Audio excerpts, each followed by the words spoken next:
प्रभु राम देव भगवान अल्लाह खुदा ईश आदि नाम एक ही शक्ति के हैं। वो कैसा है, कहां है, कैसे मिलता है, किसने देखा है? ये प्रश्नवाचक चिन्ह पूर्ण रूप से हटाने के लिए अवश्य सुनिए जगत गुरु तत्वदर्शी संत रामपाल जी महाराज के अमृत वचन, सर्व पवित्र धर्मों के पवित्र शास्त्रों के आधार पर। हम सभी की आदि कारण है। ये वही दिव्यांगना अब विष्णु के कह देख पढ़ो, इसमें ये मैं सुनाना चाहता था कि विष्णु जी कह रहे हैं कि या तो भाई आपा ना अपनी माँ दिखे है, और या इसके मैं जब छोटा सा बालक था जब मैंने को देखी थी, ये भी याद थोड़ी थोड़ी याद आ। ये देख लो, ये शिव ये देवी भागवत महापुराण, श्रीमद देवी भागवत महापुराण से सुना रहा हूं। ये तीसरे सकंद में विष्णु के कह रहा है कि उन्होंने कहा कि भगवती हम सभी की आदि कारण है, यानी ये हमारी मां से हमें इन्होंने बनाया है। ये वही दिव्यांगना है जिसके पर्यावरण में मुझे दर्शन हुए थे। उस समय मैं बालक रूप में था, यानी छोटा सा था, तब मुझे इसके दर्शन हुए थे। और फिर ये जब थोड़ी सी सोझीमान लग जाते हैं, इनको बेहोश कर देते हैं और ये काल उनको अचेत रखता है। इतने जवान हो जाते हैं, इनको प्रवेश करता रहता अपनी शक्ति से, और फिर ये जहां का इनको पटक देता है। फिर ये चक्कर काटते अंडे जा, मैं कहां था, मैं कौन। फिर इनको इतना बेवकूफ बना दे से इनके ब्याह कर दे हैं, और शादी होने पाछे फिर ये अपने ही इनमें इतने मगन हो जाते हैं। फिर इनको प्रभुता दे देता है, 3 लोग के अंदर तुम मालिक हो, जो चाहे सो कर सकते हो। और प्रभुता जिसमें आएगी वो फिर किसी की नहीं सुनता, अपने आप में मगन हो जाता है, आगे की सुध रहती को न। धर्मा जी कहते हैं, इस प्रकार बताकर भगवान विष्णु ने फिर कहा कि हम लोग बारंबार प्रणाम करते हुए उन भगवती के पास चले। हम सभी अर्थात मैं, विष्णु और शंकर तीनों द्वार के पास जाकर विमान से नीचे उतरे। जब देवी ने हम सभी को द्वार पर देखा तब वे मुस्कुराकर हंसने लगी, और परंतु हम तीनों को स्त्री बना दिया। जब हम तीनों विमान से उतर कर वहां पहुंचे ना उनके द्वार पे, हम तीनों को लड़की बना दिया, स्त्री बना दिया। हम उत्तम आभूषणों से अलंकृत रूपवती युवती बन गए। अब हमारे आश्चर्य का पार न रहा। फिर हम उस देवी के सन्निकट चले गए। हम स्त्री रूप में थे। हम भगवती को प्रणाम करके सामने बैठ गए। वहां देवी की हजारों सहेलियां विराजमान थी। नारद जी, मैंने जो उद्भुत दृश्य वहां देखा वो बतलाता हूं, तुम ध्यान देकर सुना। भगवती भुवनेश्वरी के चरण कमल के समान कोमल थे, कमल के समान कोमल थे। नख सरस दर्पण का काम कर रहा था। उनके नाखून नो चमके थे कि उसमें ये सारे लोग दिखाई दे थे। उसमें मैं भी दिखा, विष्णु भी दिखा, और शिव जी भी दिखा, और मधु कैटभ भी दिखे। ये सब लोग दिखाई दिए। हमने मान लिया कि सारी इस ब्रह्मांड की रचने वाली यही माया है, यही हमारी मां है। इसका ये सेवा प्रमाण यही है। विष्णु और शंकर का मन भी आश्चर्य से भर गया। मैं, विष्णु और शंकर तीनों ने मान लिया कि ये देवी जगत जननी है। हम उन देवी की झांकी देखते रहे। झांकी माने नजारा। इतने में पूरे 100 वर्ष का समय व्यतीत हो गया। स्त्री वेश में परिणित विष्णु ने समय अनुसार उन भगवती भुवनेश्वरी की स्तुति आरंभ की। भगवान विष्णु बोले, प्रकृति देवी को नमस्कार हो। या प्रकृति शब्द याद रखना, प्रकृति देवी को नमस्कार हो, जो कल्याण स्वरूपणी है, मनोरथ पूर्ण करने वाली है। यानी जैसे स्तुति की उनकी भगवान ने, तुम संपूर्ण मनोरथ पूर्ण करने वाली कर देती हो। मैं बारंबार तुम्हारे चरणों में मस्तक रखता हूँ। भगवान शंकर बोले, देवी, यदि महाभाग विष्णु तुमसे प्रकट हुए, उनके बाद उत्पन्न होने वाले ब्रह्मा भी आप ही के बालक हुए, और मैं भी आपका ही बेटा हुआ। अर्थात ये तीनों देवताओं की मां जगदम्बिका, ये शेरा वाली प्रकृति देवी स्वयं प्रमाणित हो रही है देवी भागवत में। हे माता, ब्रह्मा विष्णु और महेश का रूप धारण करके तुम ही संसार की रचना करती हो। ब्रह्मा जी कहते हैं, अद्भुत तेजस्वी भगवान शंकर के यों स्तुति करने पर भगवती जगदम्बिका ने खुश होकर के कहा। यह सुनकर महादेव जी को अपार हर्ष हुआ। भगवती के चरणों में मस्तक झुकाकर वे भी बैठ गए। मैं भी महामाया की जगदम्बिका के चरणों में गिर पड़ा और मैंने उनसे कहा, माता, तुम अखिल जगत की सृष्टि करने वाली शुद्ध स्वरूपा हो। भवानी, तुम एक हो, अध्याशक्ति हो, संपूर्ण स्वतंत्र। वेदों में तुम्हारा ही तो ज्ञान कराया है। माता, तुम्हारे संपर्क से मैं ब्रह्मा सृष्टि करने में और विष्णु पालन करने में और शंकर संहार करने में कुशल हैं। अर्थात आपके आशीर्वाद से ही हमारा काम बन रहा है, नहीं हमारे पल्ले कुछ नहीं है। ये उन्होंने अपनी शक्ति का अवलोकन, उस महाशक्ति का अवलोकन करके अपने शक्ति का अपना लेवल आप बता रहे हैं कि आप जो परम शक्ति हो, आपके सामने हम कुछ भी नहीं है। क्योंकि ये 8 भुजा की है और ये 4-4 भुजा के हैं और इनके पिता 1000 भुजा के हैं। ये 4 हॉर्स पावर के या माता 8 हॉर्स पावर की, न सोच लो, और इनके पिता 1000 हॉर्स पावर के। इतनी यानी शक्ति से संबंधित है ये बातें। फिर क्या कहते हैं, और यदि आज तुमसे अलग हो जाएं तो हम सब की शक्ति कुंठित हो जाए कि यदि हम आपसे भिन्न हो जाएं तो हमारे पास पल्ला रहना कुछ, हम कुछ नहीं कर सकते। आपकी शक्ति हमारे अंदर संतरित है तो हम अपना कार्य में कुशलता पूर्वक लग सकते हैं। वेद कहते हैं एकम मेवा द्वितम ब्रह्म है। क्या ये आत्मा स्वरूपा तुम ही हो? ब्रह्मा बोला, वेदों में लिखा है कि एक ब्रह्म है, क्या वो आप ही हो? अकबाई बात सुन, वह स्वरूप अथवा वह कोई दूसरा पुरुष है? मेरे इस संदेह को दूर करने के लिए कृपा करो। किसी महापुरुष के प्रभाव से ही मुझे आपके चरणों की सेवा सुलभ हुई है। तुम स्त्री हो या पुरुष हो, यह रहस्य मुझे विशद रूप से कृपा करके बताने की कृपा करके बतलाओ। तो माया के बोली, ब्रह्मा जी कहते हैं, इस प्रकार मैंने भगवती को जगदम्बिका से विनय पूर्वक पूछा, तब वे मधुर वाणी में मुझसे कहने लगी। देवी ने कहा, मैं और ब्रह्म एक ही हैं। मैं और ब्रह्म एक ही है। मुझ में और इन ब्रह्म में कभी किंचित मात्र भी भेद नहीं है। जो वे हैं वो मैं हूं, वही मैं हूं। अब दो स्थिति है यहाँ पर, जो वो है वही मैं हूं, जो मैं हूं वही वो है। बुद्धि के भ्रम से भेद प्रतीत हो रहा है। ब्रह्मा जी, इस सारे संसार में मैं ही व्यापक रूप से विराजमान हूं। संपूर्ण देवताओं में भिन्न भिन्न नामों से व्याख्यित हूं। मैं शक्ति रूप धारण करके पराक्रम करती हूं। ये नाना प्रकार के नाम इसमें लिखे हैं कि ये मेरे ही रूप नाम है। देवताओं, अब कार्य सिद्ध करने के लिए विमान पर बैठकर तुम शीघ्र पधारो। कोई कठिन कार्य उपस्थित होने पर जब तुम मुझे समरण करोगे तो तब मैं आपके सामने आ जाऊंगी। अब माई क्या कहती है कि जब तुम्हारे काबू से कोई काम आ जाए बाहर तो मुझे याद कर लेना, मैं तुम्हारे पास आकर तुम्हारे कार्य को सुलभ कर दूंगी। अर्थात ये तीनों देवता भी पूर्ण परमात्मा नहीं है, पूर्ण शक्ति युक्त नहीं है। ये देवी भागवत भी प्रमाणित करती है और कबीर साहब भी प्रमाणित करते हैं। देवताओं, मेरा तथा सनातन परमात्मा का ध्यान तुम्हें सदा करते रहना चाहिए।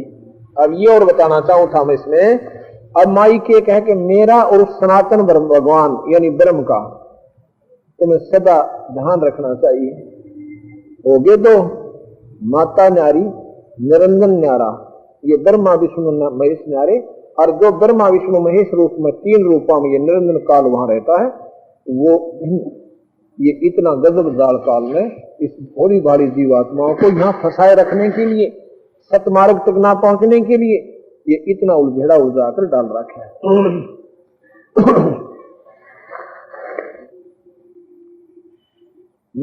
देवताओं, मेरा तथा सनातन परमात्मा का ध्यान तुम्हें सदा करते रहना चाहिए। हम दोनों का श्रवण करते रहोगे, तुम्हारे कार्य सिद्ध होने में किंचित मात्र भी संदेह नहीं रहेगा। यदि भाई वह माया कहती है शेरा वाली जगदम्बिका, यदि तुम मेरा ध्यान रखोगे ना और इस सनातन भगवान हरे पिताजी का, तो तुम्हारे कार्य सिद्ध होने में किंचित मात्र भी कोई संदेह नहीं है, यानी तुम्हारे काम पूर्ण रूप से सर जाएंगे। अब इसी को मैं आपको गीता जी में प्रमाणित करना चाहता हूं। 14वें अध्याय के श्लोक नंबर 1 से लेकर और 5 तक का वर्णन आपको सुनाता हूं, इससे और क्लियर हो जाएगा। ये गीता जी मेरे पास रखी है और 2 लेखकों की न्यारी न्यारी टीका है। ये तो है जय दयाल गोविंद का के द्वारा टीका किया हुआ, गीता प्रेस गोरखपुर से प्रकाशित है। और दूसरी है ये बड़ी, ये भी गीता प्रेस गोरखपुर से प्रकाशित है और श्री राम सुखदास जो की गीता प्रेस गोरखपुर के जो है संस्थापक भी हैं। बहुत विद्वान पुरुष हैं, बहुत वयोवृद्ध महात्मा हैं, इनके द्वारा टीका किया हुआ है। ऐसे नहीं कि वैसे वैसे हमने कई शास्त्रों को पढ़ा, सभी का टीका नारा नारा देखा, लेकिन सरलार सभी का एक है, इसमें कोई अंतर नहीं है। टीका बिल्कुल ठीक है इनका। इसमें लिखा है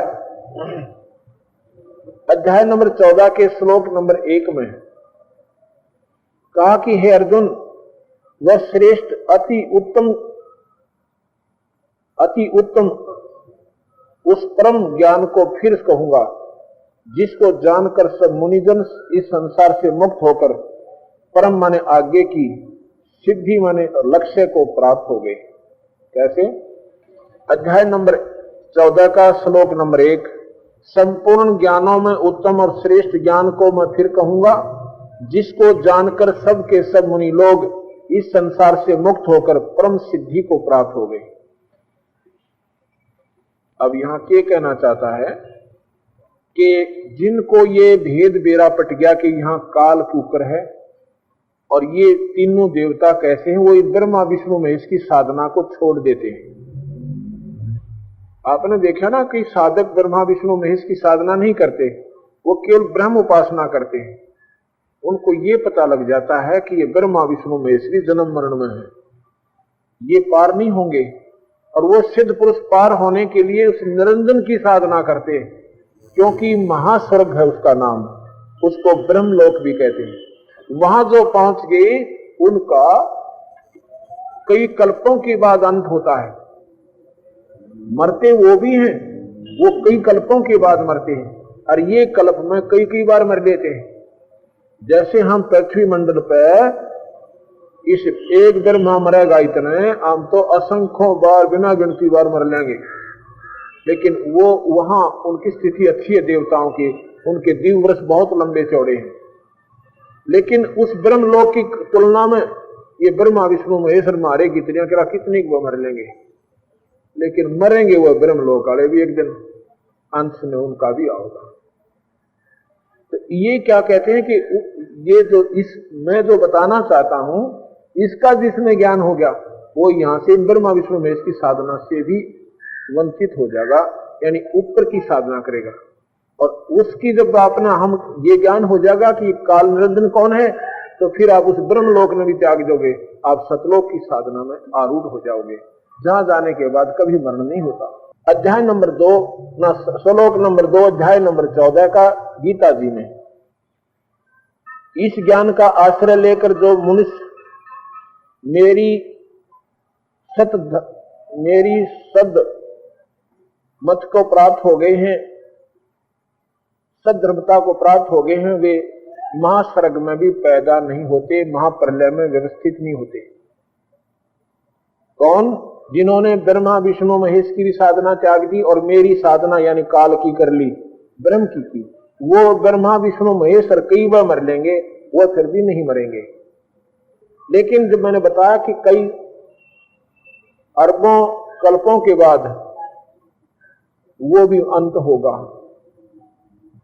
लेकिन यहां के जन्म मरण से, यहां की जो हमारी स्थिति से, तो देवता लोग अच्छे, देवताओं से वो महास्वर्ग यानी ब्रह्मलोक वाले अच्छे, लेकिन अच्छे वो भी कोई ना, वो भी मरने में आएंगे।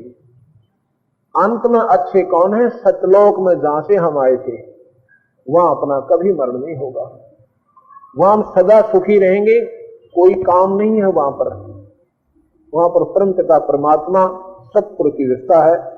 सभी प्राणी वहां अपने ईश्वर के ध्यान में मगन रहते हैं और वहां अपना परिवार बनेगा, फिर वो मरण कभी नहीं होगा। और साधना बिल्कुल आसान है, एक नाम मिलता है और उस नाम का जाप करते रहिए और अपना परमात्मा का ध्यान रखिए, परम पिता का, और साथ में अपने बच्चों का पालन पोषण भी करते रहिए। अब आगे अध्याय नंबर 14 के श्लोक नंबर 3, 4 और 5 में ये ध्यान से सुनने का। अध्याय नंबर 3 में लिखा है कि हे अर्जुन, मेरी मूल प्रकृति यानी प्रधान प्रकृति, आपने शिव महापुराण में देवी भागवत में ये सुना होगा कि इसी को देवी कहते हैं, इसी को प्रकृति देवी कहते हैं, इसी को जगदम्बिका कहते हैं, इसको अष्टंगी कहते हैं, इसी को प्रकृति देवी कहते हैं। यहाँ काल निरंजन गीता में स्वयं कृष्ण जी के शरीर में बढ़कर प्रवेश करके बोल रहा है। क्या कहता है कि हे अर्जुन, मेरी मूल प्रकृति तो उत्पत्ति स्थान है और मैं उसमें जीव रूप गर्भ का स्थापन करता हूँ, इससे संपूर्ण प्राणियों की उत्पत्ति होती है। चौथे श्लोक में कहा है 14वें अध्याय का कि हे अर्जुन, संपूर्ण योनियों में प्राणियों के जितने शरीर पैदा होते हैं उन सब की मूल प्रकृति तो माता है और मैं बीज स्थापन करने वाला पिता हूं। ये गीता जी के 3 और 4 श्लोक में 14वें अध्याय का ये मैंने आपको प्रमाण दिया। ये काल निरंजन कहता है कि यह प्रकृति तो सबकी माँ है और मैं इन सबका पिता हूं और इससे ये उत्पत्ति यहाँ की होती है। 5वें श्लोक में 14वें अध्याय का लिखा है, हे माँ प्रभो, ना हे माँ भाव यानी अर्जुन, प्रकृति से उत्पन्न होने वाले, प्रकृति शेरा वाली से पैदा होने वाले कौन? ब्रह्मा विष्णु महेश, सतगुण रजगुण और तम, ये तीनों गुण अविनाशी जीवात्मा को देही में बांधे रहते हैं, इस शरीर में उलझा कर रखते हैं, इनको फंसाए रखते हैं, इनको पार नहीं होने देते। अब बताओ, गीता जी कहने लग रही, ये गीता जी बोल रही है, क्या कहते हैं कि अर्जुन, इस प्रकृति से उत्पन्न होने वाले ये तीनों ब्रह्मा विष्णु महेश, रजगुण ब्रह्मा और सतगुण विष्णु, तमगुण शंकर जी, ये इस घोड़ी भारी जीवात्मा को इस शरीर में फंसा कर रखते हैं। कभी गधी बना देते हैं, कभी कुतिया बना देते हैं, कभी कुत्ते बना देते हैं और कभी गंदी नाली के कीड़े बना देते हैं। ये इस जीव को यहाँ से निकल नहीं देते। ये खुद भगवान ब्रह्म कह रहा है और इन तीनों ब्रह्मा विष्णु महेश को कहते हैं कि ये तुम्हें दुखदाई है। अब सुनो इस बात को ध्यान से। गरीबदास जी कहते हैं, गरीब तीनों देवा काल हैं, ये ब्रह्मा विष्णु महेश, कहते हैं कि ये तीनों देवा काल हैं, ब्रह्मा विष्णु महेश, भूले चूके समझियो और सबका हो आदेश, सबका हो उपदेश। को भूल चूक रह रही हो ना किसी का, वो भी समझ लेना, ये सबको उपदेश दे रहा हूं। तीनों देवा काल हैं, ये ब्रह्मा विष्णु महेश, भूले चूके समझियो सबका हो उपदेश। ये कबीर साहब कहते हैं कि तुम इन तीनों देवताओं में इन्हीं में उलझे हुए रहते हो और ये तुमने पार नहीं होने देते। आगे बताते हैं, कहना चाहते थे कि ये ब्रह्मा विष्णु महेश और ये काल निरंजन और माया इन भोली भाली आत्माओं को इस काल के जाल में अटकाए रखते हैं। कहते हैं बंदी छोड़, अंत कोट ब्रह्मा बहे अंत, ब्रह्मा विष्णु महेश्वर माया और धर्म राया कहिए। ब्रह्मा विष्णु महेश्वर माया और धर्मराय, धर्मराय काल निरंजन, ब्रह्मा विष्णु महेश माया और धर्मराया कहिए, इन पांचों मिल पर पंच बनाया बाणी हमरी लइए। अब क्या कहते हैं कि इन पांचों ने मिलकर ये प्रपंच बना रखा है। किसने? ब्रह्मा, विष्णु, महेश ने, सेना वाली ने, प्रकृति देवी ने और काल निरंजन ने। इन सब ने ये प्रपंच बना रखा है। वाणी हमारी लहिए, हम जो विचार व्यक्त कर रहे हैं इनको ध्यान पूर्वक समझ लेना, सुन लेना कि हम क्या कहना चाहते हैं। इन पांचों में जीव अटकाए, जुगन जुगन हम आन छुटाए। इन पांचों में जीव अटकाए, जुगन जुगन हम आन छुटाए। बंदी छोड़ हमारा नामम, अगर अमर है अस्थिर ठामम। हमारा बंदी छोड़ नाम है, कबीर साहब कहते हैं। बंदी छोड़ कौन है? जो काल की बंधन से छुड़वा दे और सतलोक ले जावे। अमर करो सतलोक पठाऊं, ताते बंदी छोड़ कहाऊं। बंदी छोड़ की परिभाषा एक ही दोहे में बता दी। अमर करो इस काल के जाल पे छुटवा के। यहाँ अमर कोई नहीं है, ये स्वयं काल निरंजन अमर नहीं है, ब्रह्मा विष्णु महेश अमर नहीं है। अमर करो सतलोक पठाऊं, यानी इस लोक में ले जाऊं जहां आपका कभी मरण नहीं होगा। ताते बंदी छोड़ कहाऊं, इस काल के बंद से छुड़वा कर आपको सतलोक ले जाता हूं, इसलिए मैं बंदी छोड़ कहलाता हूं। बंदी छोड़ हमारा नामम, अगर अमर है अस्थिर ठोमम। अगर अमर अस्थिर, अगर जो कभी ना जले खत्म ना होए, अमर जो कभी नष्ट ना होए। अस्थिर सथिर माने पूरा सफाई, कभी दगमग ना होए, वो सतलोक हमारा ठाम माने स्थान है। अगर अमर है अस्थिर ठामम, तो ध्यानपूर्वक सुनोगे जब बात बनेगी कि कबीर साहब ने सच्चाई का पूर्ण रूप से वर्णन किया है। और हम इनको, क्योंकि कबीर साहब को प्रथम तो हम कोई विद्वान पुरुष ही नहीं मानते थे हैं, और फिर इनको केवल एक संत की संज्ञा देकर हमने अपनी कलम तोड़ रखी थी। ये जो भगत थे, एक कवि थे, ये तो बस ऐसे ही गाने गुने गाते थे, लेकिन ये परमात्मा थे, ये अनंत कोटि ब्रह्मांड के मालिक थे। इनकी महिमा से परिचित नहीं हो पाने के कारण हम अपने आप में ही अपनी नादानी के कारण ब्रह्मा विष्णु महेश को तो हमने भगवान मान लिया, और परमात्मा को परमात्मा की संज्ञा में नहीं ले पाने के कारण हम फिर धर्मगे और फिर भटकेंगे। और जिसका भयंकर परिणाम ये निकला, अपने लाल को भूल कर और कौड़ियों की जो है जोड़ी बढ़ रखी थी। तो क्या कहते हैं बंदी छोड़, माया आज निरंजन बाई, अपने जाए आप खाई। ये आदि निरंजन, ये काल, ये माया है, इसने ही ये सारा जाल फैला रखा है। माया आज निरंजन बाई, अपने जाए आप खाई। ब्रह्मा विष्णु महेश्वर केला, ओहम सोहम का है खेला। शिखर सुन में धर्म अन्यायी, जिन शक्ति दायन महल पठाई। ये सुनो बंदी छोड़ की वाणी, ये गरीबदास कबीर साहब एक ही शक्ति है। जैसे रामचंद्र जी और श्री कृष्ण जी भगवान विष्णु के अवतार आए थे, ऐसे ही कबीर साहब और गरीबदास जी उस पूर्ण परमात्मा सतपुरुष के पूर्ण धर्म के अवतार आए थे। उन्होंने एक जैसा ही ज्ञान दिया है। गरीबदास जी महाराज की वाणी बताती है, शिखर सुन में धर्म अन्यायी, जिन शक्ति दायण महल पठाई। शिखर सुन में, शिखर माने चोटी में, यानी बिल्कुल आखिर में, 21वें ब्रह्मांड के अंतिम लोक में ये काल निरंजन रहता है। उसने इस अपनी पत्नी शक्ति दायन बताई इसको यहाँ पर, क्योंकि ये मजबूर है बेचारी, इसकी ड्यूटी ऐसी दे रखी है। ब्रह्मा विष्णु महेश के माध्यम से ये सारा काम करवा रही है। ब्रह्मा शरीर बनाता है, विष्णु पालता, सिर भी मार देता है। और इनके पिता निरंजन 1 लाख जीवों को रोज खाते हैं। 1 लाख जीवों का रोज आहार करते हैं वो। यहाँ आप देखते हो कोई एक्सीडेंट में, जैसे गुजरात के अंदर के जुल्म हो गया, वो बहन और भाई अपने बच्चों के छाती से लगाए हुए अपने आनंद मंगन से बैठे हुए थे। 1 मिनट के बाद अनर्थ हो गया, हजारों व्यक्तियों की जान गई, उनके परिवार गए, उनकी ज्यादा संपत्ति की जिन पर वो आश्रित हुए बैठे थे।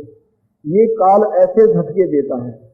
अब पीछे दिया था इसमें उड़ीसा के अंदर हजारों बहन भाई वहां समाप्त हो गए, कभी दूसरे देशों में, कभी किसी कारण से, एक्सीडेंट से, नेचुरल डेथ से, बीमारी से 1 लाख जीवों की, मनुष्य शरीरधारियों की अपनी पूरा कोटा एक शाम को कर लेता है। और इनको फिर इन निरंजन के लोक में एक तपस्शिला है, शिला माने पत्थर, अपने आप गर्म रहती है वो, और उसके ऊपर भूनकर उसमें से वासना निकालकर उन जीवों के जो उनसे मल निकलता है उसको ये खाता है। जीव मरता नहीं। कई भाई भ्रम डाल में पड़ जाते हैं कि जीव तो अमर है, फिर ये शरीर यहां रह जाता है, खाता क्या है? ये शरीर खोखा है, ये सफल शरीर है, मिट्टी से बना हुआ 5 तत्वों से। इसके अंदर सूक्ष्म शरीर और है, एक कारण शरीर और है, उस कारण शरीर के अंदर महाकारण कवल्य, उस फिर वो जीवात्मा है। इसके ऊपर इतने आवरण चढ़ा रखे, ये ऊपर खोखा चढ़ा हुआ, जैसे बादाम की गिरी जो न्यारी होती है, ऊपर कवर न्यारा होता है, उस कवर से वो गिरी बनती है।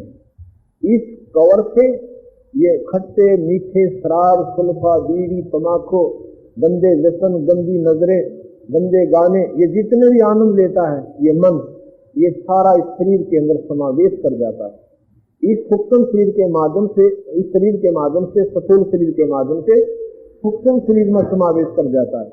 सूक्ष्म शरीर के ऊपर का उसका लेपन बन जाता है, और वो लेपन इतने गर्म करने से उतरता है कि ये जीव जब मूर्छित हो जाता है, सूक्ष्म शरीर में ये मूर्छित बड़ी मुश्किल से होता है।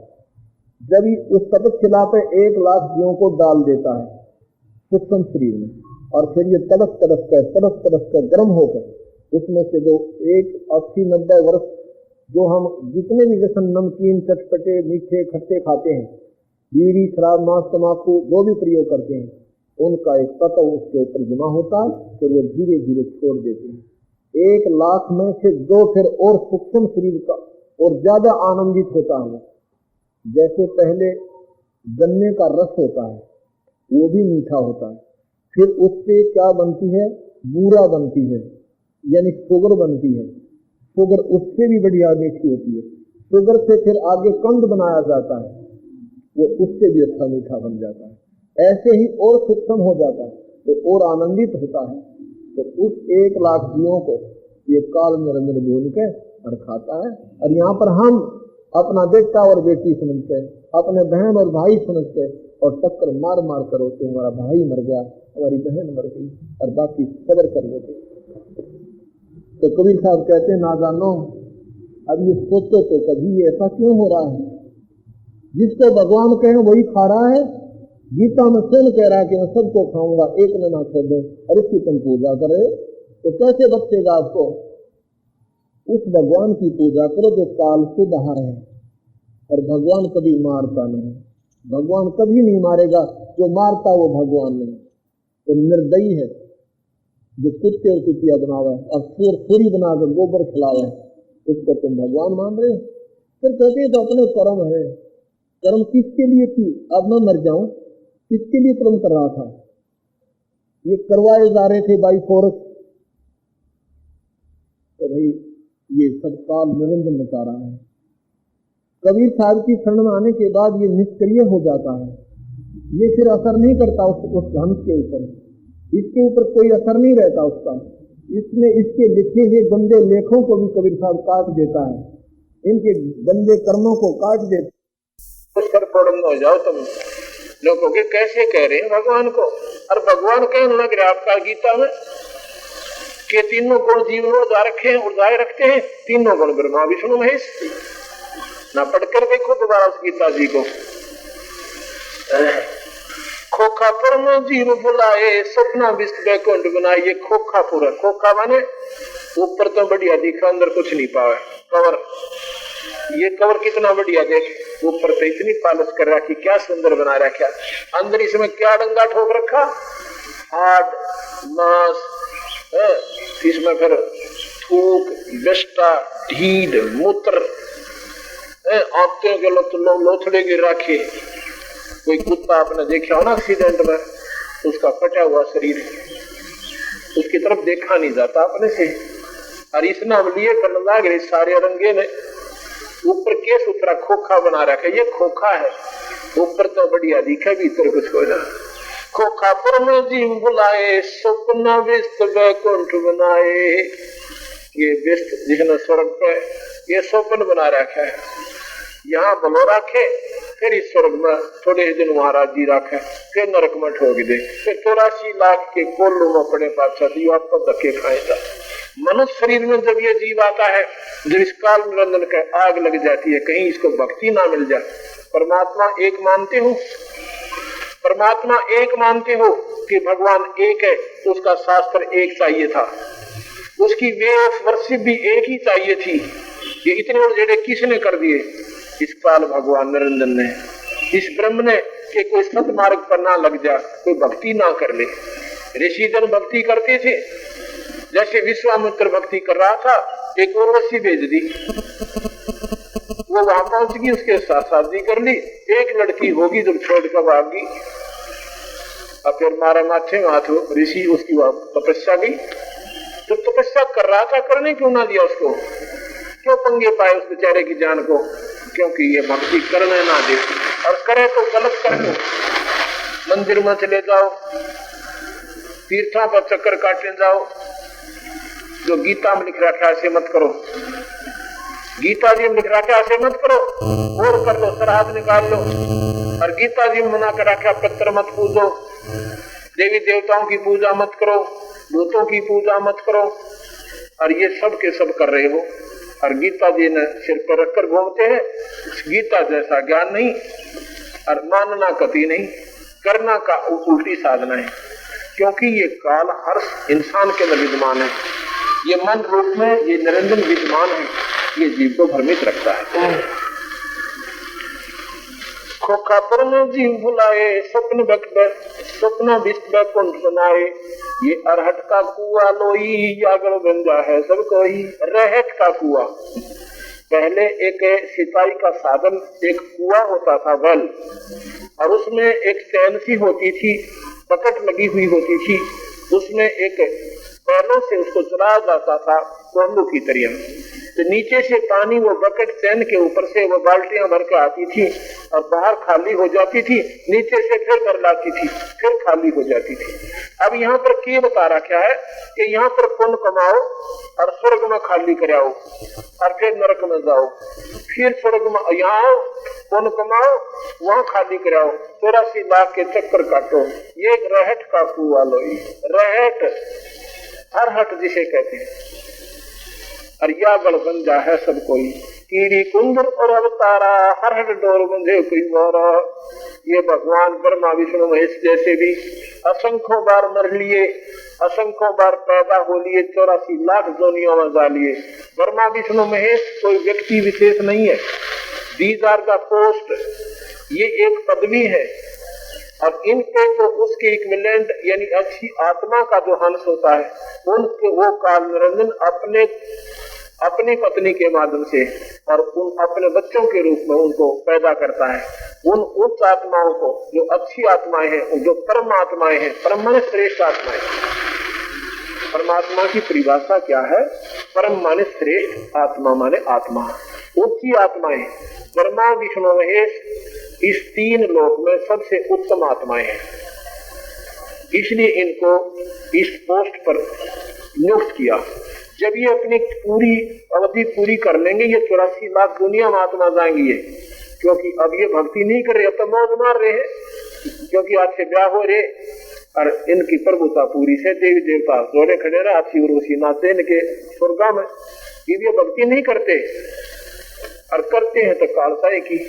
एक बार 84 के चक्कर में जाएंगे और फिर ये आओगे उबर के, फिर इनका नंबर कहीं आएगा, वो दूसरी बात है। ऐसे ही फिर 2 उच्च आत्मा है, उनका नंबर आ जाएगा। ये पोस्ट है, ब्रह्मा विष्णु महेश, ये शंकर, ये पोस्ट यहाँ पर जैसे कोई मिनिस्टर बन जाए, कोई डिफेंस मिनिस्टर बन जाए, ऐसे। अरब अनिल इंद्र कीड़ी कुंजर और अवतारा, हर डोर बंधे कई बारा। गीता जी में सुन कृष्ण जी के मुखारविंद से और काल बोल रहा है कि अर्जुन तेरे मेरे असंख्य जन्म हो लिए, तेरा याद को ना मुझे ज्ञान है। अर्थात भगवान भी जन्म मरण में रहा है। शेष महेश गणेश्वर ताही हर हट डोर बंधे सब आई। ये शेष महेश और गणेश ये सारे जन्म मरण में है और ये जो है ऐसे चलते रहते हैं। शुक्राधिक ब्रह्माधिक देवा हर डोर बंधे सब खेवा। कोटे करता फिरता देखा हर डोर कहूँ सुन देखा।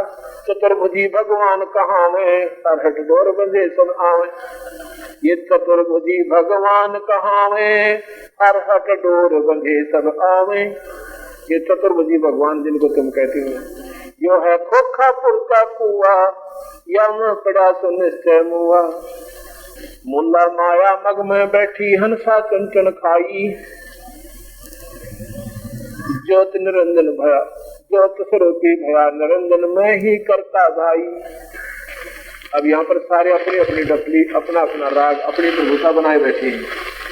ब्रह्मा विष्णु महेश में पूछ लो वो नो के मारे बड़ा कोई को ना हम नो कर जा हम नो कर जा हम नो कर जा हम ऐसे कर सकते हैं। हाँ उनकी जितनी उनके जो अधिकारक क्षेत्र है उतने में वो फुल फ्लैज है। जैसे राज्य में मुख्यमंत्री फुल फ्लैज होता है उसमें पूर्ण है वो, लेकिन राज्य से बाहर वो कुछ नहीं है। ऐसे ये तीन लोग के पूर्ण प्रभु हैं। इनके कार्य क्षेत्र इनके अधिकारक क्षेत्र भगवान निरंजन के द्वारा नियुक्त किए गए हैं। तुम ऐसे कर सकते हो ऐसे नहीं कर सकते। ये कर्म के दंड को नहीं काट सकते। किए हुए कर्म का भोग दे सकते हैं उसमें फेर बदल नहीं कर सकते। मासा घटे ना तिल बढ़े विदना लिखे जो लेख भाई सच्चा सतगुर मेट के ऊपर मार दे मेघ। ब्रह्मा विष्णु महेश अपने कर्म को भी नहीं काट सकते। अपने कर्म को नहीं काट सकते उन्हें भोगना पड़ेगा। जैसे भगवान रामचंद्र जी ने बाली मारा था सुग्रीव का भाई त्रेता युग में, उसका बदला भी द्वापर युग में स्वयं कृष्ण बनकर आए वही भगवान विष्णु और तीर से उनकी हत्या की गई। उसी आत्मा जो कि बालिया था बाली का वही आत्मा आकर के एक पारदी शिकारी बना था। तो गरीबदास जी महाराज कहते हैं जब ये अपने कर्म को नहीं काट पाए अपना कर्म भोगना पड़ा तो आप इनकी आराधना साधना करके कर्म दंड तो कटवा नहीं सकते, वो भोगना पड़ेगा। इसलिए यहाँ का हार्ड फास्ट रूल बना दिया कि जैसे कर्म प्राणी करेगा भोगने पड़ेंगे। ये गीता जी का मूल ज्ञान है। जैसे का मतलब है बुरे भी और अच्छे भी। और बंदी छोड़ कहता है कि मासा घटे ना चल बधे विधना लिखे जो लेख। ये विधना कौन? निरंजन। निरंजन के द्वारा एक धर्मराज बनाया गया है, नियुक्त किया गया है। सुप्रीम जज मजिस्ट्रेट, उसके आदेश से वो सबके कर्मों के आधार पर दंड नियुक्त करता है। उसको ना ब्रह्मा काट सके ना विष्णु काट सके ना शिव जी काट सके, उसको कबीर भगवान काट सकते हैं। जैसे राष्ट्रपति और हाई कोर्ट के फैसले को भी चेंज कर सकता है, उसको कोई चैलेंज नहीं है। फांसी की सजा को भी माफ कर सकता है, अन्य सजाएं तो उसके लिए बाएं हाथ का खेल है, उसको कोई चैलेंज नहीं है। जितने चाह कर सकता है, अपील भी नहीं है उनके सामने। तो इसलिए उनको कोई पूछने वाला भी नहीं है कि आपने ऐसा क्यों कर दिया। आज भी सारी जेल को खाली कर सकता है एक आदेश में, सभी जेलों को सभी फैसले फेल कर सकता है अगर चाहे तो वो सुप्रीम पावर है। राष्ट्रपति supreme power of the country. ऐसे ही कबीर साहब वो पूर्ण परमात्मा है। वो गिरधम जो राजा के डरे मिटे कर्म के लेख, अदली अदल कबीर हैं ये कुल के सतगुरु एक। ये कर्म के दंड को कर्म के लेख को मिटा देते हैं, अपनी तरफ से लिख सकते हैं। ये पूर्ण परमात्मा है।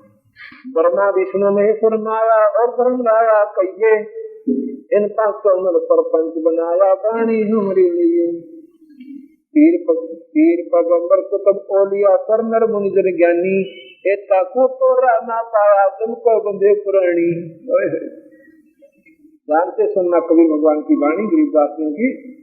पीर पैगंबर कुतुब ओलिया ये है तो साधक ही, पर अपनी भाषा भिन्नता के कारण पीर कुतुब पैगंबर, पैगंबर कहते हैं अवतार। ये ईसाई लोग मुसलमान भाई उनको पैगंबर कहते हैं, हम अवतार कहते हैं। पीर यानी गुरु। पीर कौन से गुरु? जो केवल निरंजन तक की जानकारी जानते हैं। पीर पैगंबर कुतुब ओलिया सुरनर मुनिजन ज्ञानी, एक का को तो बुरा नहीं पाया, ये जम का बंधे प्राणी। जम माने काल,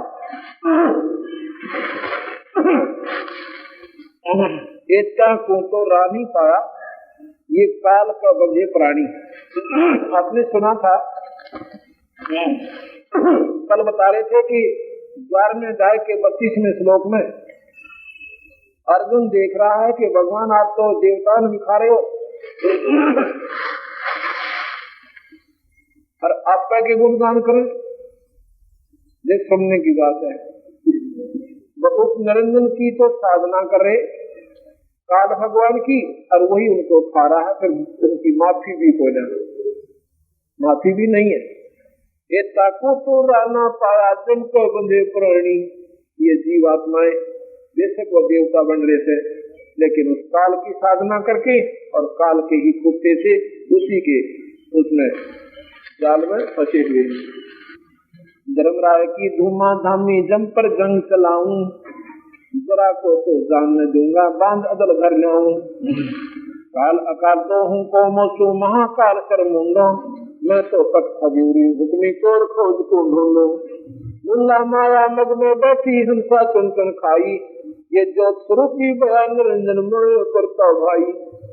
ब्रह्मा विष्णु को देव कहते हैं ये भगवान, और निरंजन कहता मैं भगवान, बोला वो भी जो कर मैं भगवान। 88 दीप मुनीश्वर बंधे मुल्ला डोरी, 88 दीप मुनीश्वर बंधे मुल्ला डोरी। एक मौसम का कलमाना चलियो पुरुष किशोरी। 88 दीप मुनीश्वर, 88,000 खेड़े बना रखे काल में, उसमें ऋषियों को न्यारे न्यारे स्थान दे रखे 88,000 ऋषियों को। और वो मौज मार रहे थे, उनकी वहाँ शादी हो रही है और पूरा खेत के ठाक हो रहे हैं। और मैं बदल कब ये बनाओगा तुमने, ये थोड़े दिन की सोच में देखे। यह कहते हैं 88 दीप मुनीश्वर बंधे मुल्ला डोरी। मुल्ला यानी इस काल की डोर का बंध रहे हैं, माया की डोरी का बंध रहे हैं। एक नजम का तलबाना चलियो पुरुष के तोरी। इन सब में काल का तलबाना माने हुक्म चलता है, और समय आने पर सबको 84 लाख दुनिया में जाना पड़ेगा। इसलिए उस परमात्मा सत्पुरुष की, उस भगवान की साधना करो जो गीता जी ने लिखा कि उसकी साधना करने से फिर जन्म मरण नहीं होगा। हम तो बंदी छोड़ कहावा धर्मराय है चकवे, सतलोक की सकल सुनावा बाणी हमरी अखवे। नौलख पट्टन ऊपर खेलो सादर रे को रोको, कटक सब काटो हंस पठाओ मोको। शोभा भवन गवन है मेरा गुत्थल में सरभंगी, खालक खलक खलक में तो खालक अवगत अदल अभंगी। अगर अलिल चक्कर है मेरा जिससे हम चल आए, पांचों पर परवाना मेरा बंद छुटावन भाई। अब अपनी शक्ति का प्रमाण देते हुए कबीर साहब गरीबदास जी कहते हैं,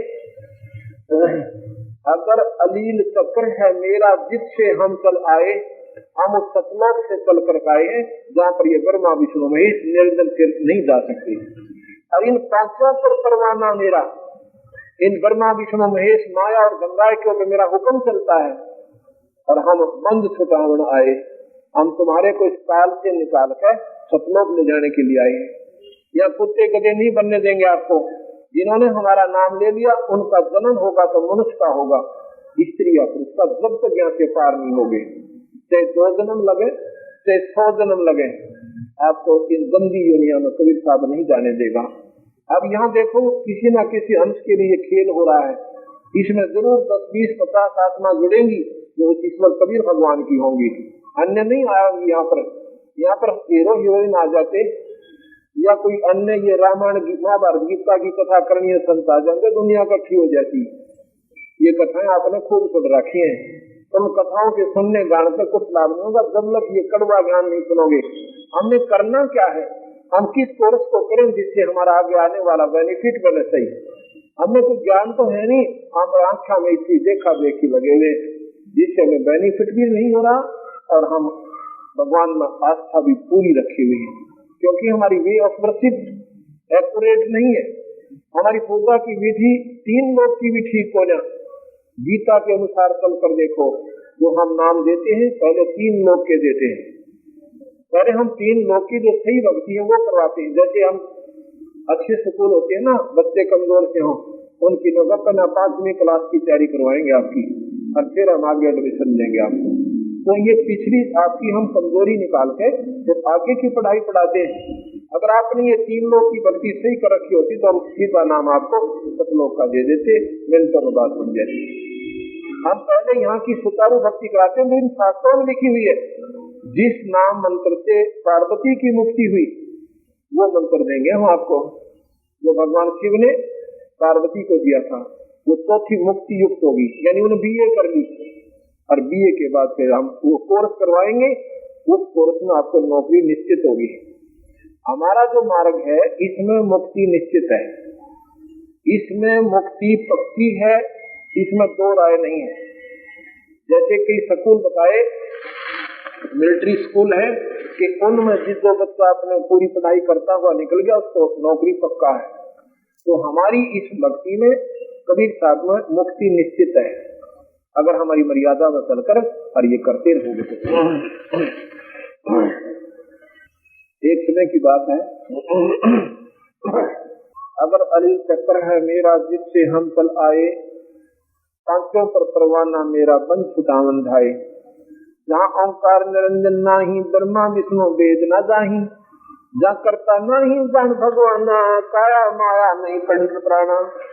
5 पत्ती 9 गुण नाही, जौराकार दीप ना जाही। हमें करो सतलोक कथाओं, ताते बंदी छोड़ पाऊं। अब क्या कहते हैं बंदी छोड़, कि हम जहाँ पर हम ले जाएंगे वहाँ पर कोई न्यारी स्थिति नहीं है। वहाँ पर सभी हंस एक लेवल के होंगे, उनमें ऊंच नीच नहीं। ऊंच नीच जहाँ पर वहाँ राग द्वेष है, वहाँ पर मान बढ़ाई है। वहाँ पर एक स्थिति में होंगे आप सब, वहाँ पर कोई मान बढ़ाई नहीं होगी। अब मैं एक को तो उठाकर यहाँ बैठा दूं कुर्सी पर और बाकी नीचे बैठे, तो आप में जेलियसी पैदा होगी कि ये भाई न्यारा क्यों बैठा दिया। एक लेवल पर बैठे हो, एक ही लाइन में खाना खा रहे हो, तो आप बिल्कुल शांत रहोगे। अशांति नहीं हो सकती। या तो राजा आवे चाहे गवर्नर आ जाओ, उसने यही बैठना होगा अगर सत्संग सुनना है तो फिर द्वेष नहीं बनता। ऐसे हम सतलोक में जाएंगे, वहाँ एक लेवल में होंगे, ऊंच नीच नहीं है। अभी स्वर्ग में तो विरानमाटी हो रही जीव की, एक बड़ा देवता एक उससे छोटा देवता। वो उसके गेला कहता था नहीं, वो उसके गेला कहता है। वो उसकी पत्नी में गोली नजर तो देख रहा है, वो उसकी देख रहा है। और प्रमाण मिल रहा है कि गौतम ऋषि की पत्नी के पास खुद चंद्रमा देवता गई और ऐसा जुल्म किया उसने। जब वहां पर भी ऐसे जुल्म हो रहे हैं तो यहाँ कौन से ये काहे के सुख आप ले रहे हो। जैसी व्यक्ति आपकी है ऐसी उनकी है, तो उसमें कोई अंतर नहीं हुआ। उनकी भक्ति सुचारू नहीं बनी, मान बढ़ाई वक्त साधना कर गई और वहां पर उन्हीं जुल्मों के अंदर उन्हीं विकारों में ग्रस्त हैं और फिर 16 की बात दुनिया को भोगते रहे। तो हम जो मार्गदर्शन आपको कर रहे हैं उस पूर्ण परमात्मा सत्पुरुष का कर रहे हैं। इसमें सबसे पहले हमारे गुरु होने चाहिए। गुरु के बिना कोई भी साधना आपकी सफल नहीं होती। कोई भी भक्ति करो चाहे आप ब्रह्मा विष्णु महेश की कीजिए, लेकिन गुरु अवश्य बनाना पड़ेगा। केवल मंदिर में घंटी बजाने से और मूर्ति पर पानी डालने से आपकी कभी मुक्ति नहीं होगी। न मूर्ति में भगवान, न मंदिर में ईश्वर। ईश्वर अगर मिलेगा तो संता दो रखा होगा। संत जिसने कमाई कर रखी है और जिसका कनेक्शन उस संत का उस ईश्वर से हो चुका है, जो योग युक्त हो चुका है, उससे फिर आप कनेक्शन लोगे, उनसे नाम लोगे आपके घर में उस ईश्वरीय शक्ति का। जिस लाइन से उस संत की कनेक्शन है वो शक्ति आपके घर पर जितना वो लाभ दे सकती है आपको देगी। इसलिए गुरु ढूंढना आपने परखना चाहिए। और गुरु कौन होगा? केवल नाम आसरा देगा गुरु होगा तो। और भाई ये माता मसानी उतना फलाना झगड़ा, ये तुम पहले पूछ ही रहे थे। अगर ऐसे कोई बताता है तो संत नहीं होगा। कलयुग केवल नाम आधारा, सुमर सुमर नर उतरो तारा। कलयुग में जीवन थोड़ा है, कर ले बेग संभार। योग साधना बड़े नहीं बिरा, केवल नाम आधार। एक नाम से मुक्ति होगी।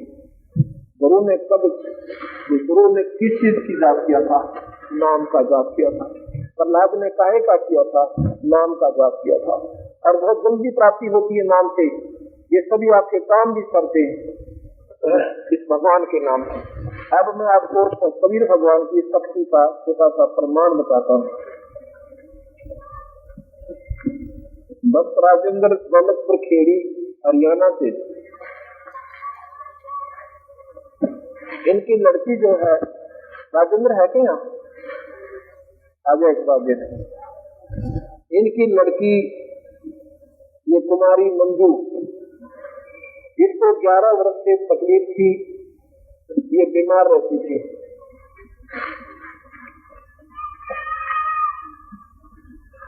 इन्होंने सब जगह इनको दिखाया था लेकिन कोई राहत नहीं मिली। आइए बेटी, मंजू भी है ना, आजा पुत्री, ये लड़की है।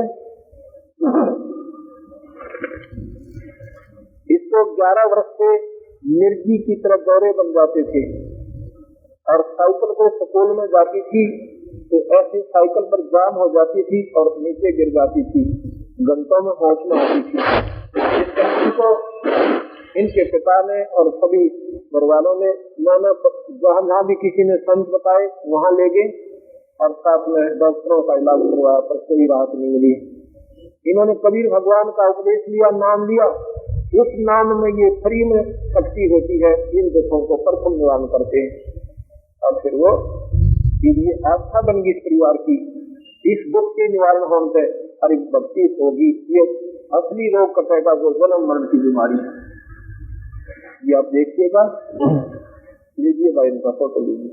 ये भक्त राजेंद्र सिंह चित्र सिंह, आपका फिर भी अपना बोलते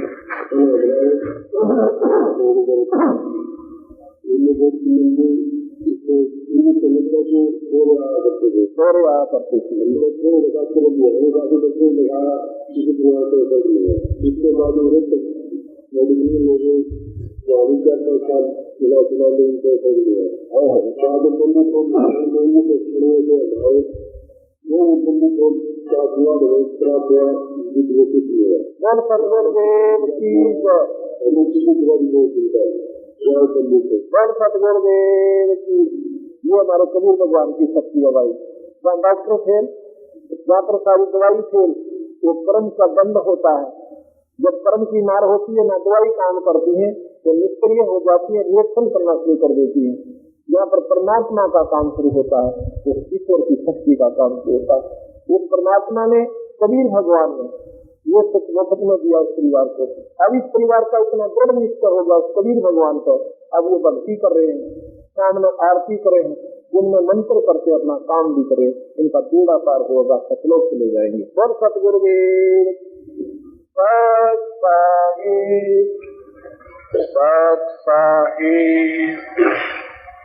जैसा कि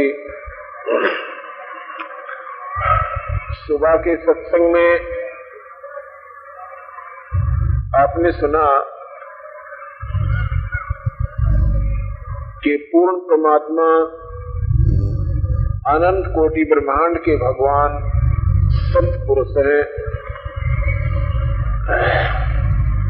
और 3 लोक के ईश्वर हैं, 3 लोक के मालिक हैं, ब्रह्मा विष्णु महेश। वो 3 लोक कौन कौन से हैं? ये पृथ्वी मंडल, पृथ्वी लोक, इसे मृतलोक भी कहते हैं, स्वर्गलोक और साथ में पाताल लोक। केवल इन 3 लोकों के अधीश्वर हैं ये ब्रह्मा विष्णु महेश। इन 3 लोकों के अंदर जितने भी प्राणी हैं उनमें ये परम है, श्रेष्ठ है, परमात्मा है। परमात्मा का क्या मतलब होता है, इसका क्या तात्पर्य होता है? परम माने श्रेष्ठ, उत्तम, आत्मा। तीन लोक के अंदर सबसे उत्तम आत्माएं ये तीन आत्मा है, परमात्माएं। इसलिए इनको इतना जिम्मेवारी का काम इनके पिता काल भगवान ने दे रखा है।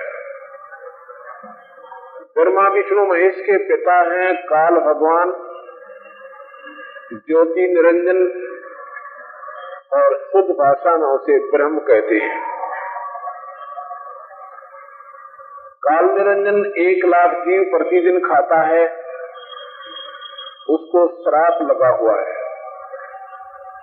उसके लिए उसने अपने तीनों बेटों को, तीनों पुत्रों को 3 ड्यूटी दे रखी है। ब्रह्मा शरीर बनाता है, विष्णु पालता है, शिवजी संहार कर देता है। 1 लाख जीव रोज मार के समाप्त करके मनुष्य शरीरधारी, और ये शंकर भगवान अपने पिता काल निरंजन के पास भेज देते हैं। यहाँ पर ये नादान आत्माएं अपने अज्ञानता के कारण कबीर साहब बता रहे हैं कि पूर्ण परमात्मा का ज्ञान न होने से इन्हीं भगवानों पर आश्रित होकर और जन्मते और मरते रहते हैं। यहाँ से छुटकारा नहीं होता। आज हमारे बच्चे हैं, उनमें हमारा विशेष अटूट प्रेम है, और हर व्यक्ति का अपने बच्चों में, अपनी पत्नी में, अपने पति में, माता और पिता में, रिश्तेदारियों में, बहन बेटियों में एक विशेष लगाव होता है। इतना लगाव होता है कि उनके बिना अगर लड़का या लड़की स्कूल से 1 घंटा लेट हो जाते हैं तो हमारे तालाबेली लग जाती है, बेचैनी हो जाती है। प्रिंसिपल के पास टेलीफोन पर टेलीफोन करते हैं कि हमारे बच्चे घर नहीं पहुंचे, कारण क्या है। एक बात बता रहा था, कहता जी मेरा एक ही पुत्र, उसमें इतना प्रेम कि उसके बिना हमारे प्राण निकल जाए। अगर वो स्कूल से आध घंटा भी लेट हो जाता, देर हो जाती। जब वो 27 वर्ष का हो चुका, शादी की तैयारी कर रहे थे, वो लड़का एकलौता पुत्र एक्सीडेंट में मारा गया। हमने टक्कर मार मार कर सिर फोड़ दिया और बना कुछ नहीं।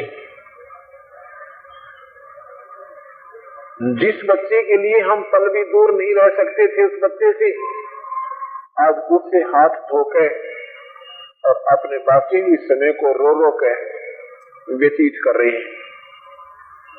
कभी सोचा आपने अपने हृदय पर ये हाथ रख कर देखो, आपका एक ही पुत्र हो और वो ही चला जाए, लेकिन आपने के सोच रखा हमारा नहीं जाएगा। क्यों आपने के समाधान कर रखा है?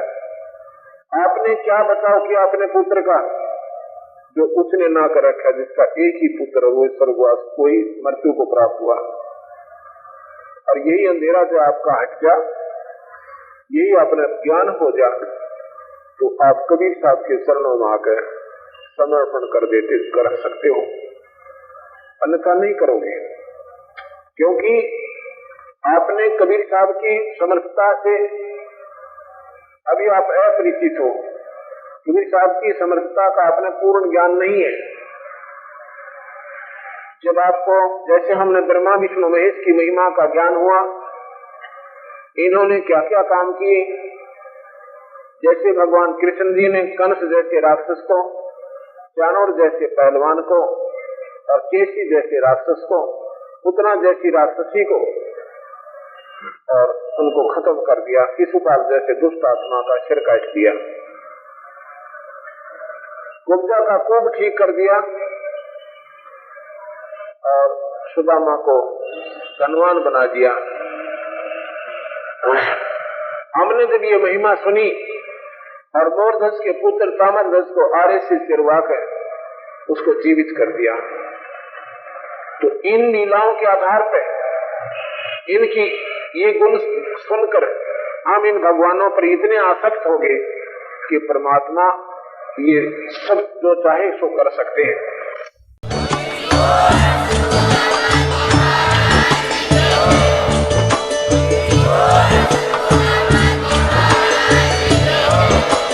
आप सुन रहे थे जगत गुरु तत्वदर्शी संत रामपाल जी महाराज जी के मंगल प्रवचन। अधिक जानकारी के लिए विजिट कीजिए हमारी वेबसाइट www.jagatgururampalji.org। संत रामपाल जी महाराज जी के शुभ आशीर्वाद से पूरे विश्व भर में 500 से भी ज्यादा नाम दीक्षा केंद्र हैं, जिन पर संत रामपाल जी महाराज जी द्वारा ऑनलाइन निशुल्क नाम दीक्षा दी जा रही है। अपने नजदीकी नाम दीक्षा केंद्र का पता करने के लिए संपर्क करें 8222880541।